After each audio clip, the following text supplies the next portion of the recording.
ये आकाशवाणी गोरखपुर है। अब आप वेद प्रकाश पाठक से क्षेत्रीय समाचार सुनिए। कोरोना संक्रमण को देखते हुए आपसे अपील है कि लापरवाही न बरतें और इन आसान उपायों का पालन कर सुरक्षित रहें। मास्क लगाएं, 2 गज की सुरक्षित दूरी बनाए रखें, बार बार हाथ धोएं तथा साफ सफाई रखें और टीका जरूर लगवाएं। लोगों को कोविड से संबंधित जानकारी देने और उनके मार्गदर्शन के लिए राष्ट्रीय हेल्पलाइन कार्यरत है। इसका नंबर है 011-2397-8046 और 1075। राज्य हेल्पलाइन नंबरों पर भी संपर्क किया जा सकता है। नंबर है 1800-180-5145 तथा 6389-300-137 और 0522-4523-000। इसके अलावा 052226-10145। और अब समाचार। मुख्यमंत्री योगी आदित्यनाथ ने केंद्र सरकार द्वारा देश के सभी नागरिकों का टीकाकरण निःशुल्क करने की घोषणा के लिए प्रधानमंत्री नरेंद्र मोदी का आभार व्यक्त किया है। उन्होंने कहा कि देश प्रधानमंत्री के नेतृत्व में कोरोना की दूसरी लहर को भी नियंत्रित करने के करीब है। उन्होंने कहा कि प्रधानमंत्री के नेतृत्व के कारण ही अब राज्यों को वैक्सीन पर कोई खर्च नहीं उठाना पड़ेगा और केंद्र सभी राज्यों को निःशुल्क वैक्सीन उपलब्ध कराएगा। श्री योगी ने प्रधानमंत्री गरीब कल्याण अन्न योजना को दीपावली तक बढ़ाने के लिए भी प्रधानमंत्री का आभार व्यक्त किया। उप मुख्यमंत्री केशव प्रसाद मौर्य और उप मुख्यमंत्री दिनेश शर्मा ने भी देश के सभी नागरिकों को निःशुल्क वैक्सीन उपलब्ध कराने और प्रधानमंत्री गरीब कल्याण अन्न योजना को दीपावली तक बढ़ाने के लिए प्रधानमंत्री का आभार जताया है। प्रधानमंत्री नरेंद्र मोदी ने कल राष्ट्र को संबोधित करते हुए देश के सभी नागरिकों को निःशुल्क वैक्सीन लगाने और प्रधानमंत्री गरीब कल्याण अन्न योजना के तहत देश के 80 करोड़ लोगों को दीपावली तक निःशुल्क राशन उपलब्ध कराने की घोषणा की थी। गोरखपुर सहित प्रदेश के सभी जनपदों में आज से कोरोना आंशिक कर्फ्यू हटा लिया गया है। इसके तहत दुकान और बाजार सप्ताह में 5 दिन सोमवार से शुक्रवार को सुबह 7 बजे से शाम 7 बजे तक खुल सकेंगे। राज्य में रात्रिकालीन कर्फ्यू और शनिवार व रविवार को साप्ताहिक बंदी जारी रहेगी।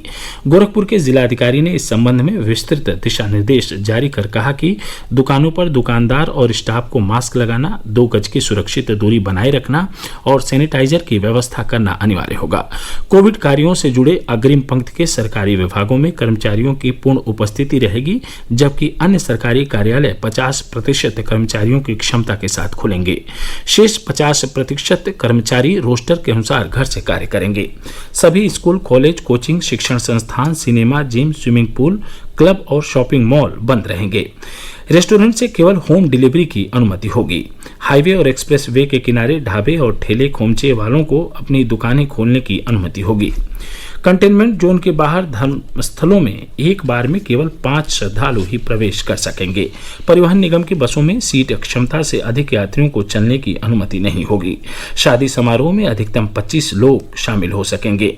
शव यात्रा में अधिकतम 20 लोगों को शामिल होने की अनुमति होगी। प्रदेश में कोविड से स्वस्थ होने की दर बढ़कर 97.9% हो गई है।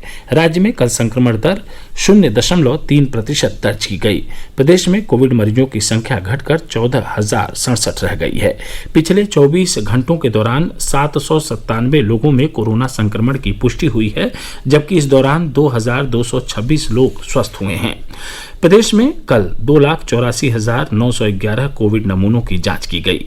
अब तक कुल 5,19,08,115 नमूनों की जांच की जा चुकी है।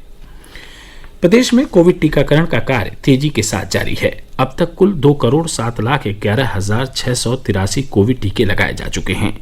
इनमें से 1,70,55,927 लोगों को टीके की पहली खुराक और 36,55,756 लोगों को टीके की दूसरी खुराक दी गई है। प्रदेश में कल 4,57,085 कोविड टीके लगाए गए। राज्य सरकार ने इस माह 1 करोड़ टीके लगाने का लक्ष्य रखा है। वाराणसी के जिलाधिकारी ने गंगा नदी में हरे शैवाल यानी काई पाए जाने की घटना की जांच के लिए 5 सदस्यीय दल का गठन किया है। यह दल हरे शैवाल के गंगा घाटों पर पहुंचने के कारणों की जांच कर 3 दिनों के भीतर अपनी रिपोर्ट प्रस्तुत करेगा। यह समाचार बुलेटिन हमारे YouTube channel AIR news Gorakhpur और ट्विटर हैंडल AIR news_GKP पर भी उपलब्ध है। इसके साथ ही क्षेत्रीय समाचारों का यह बुलेटिन समाप्त हुआ। नमस्कार।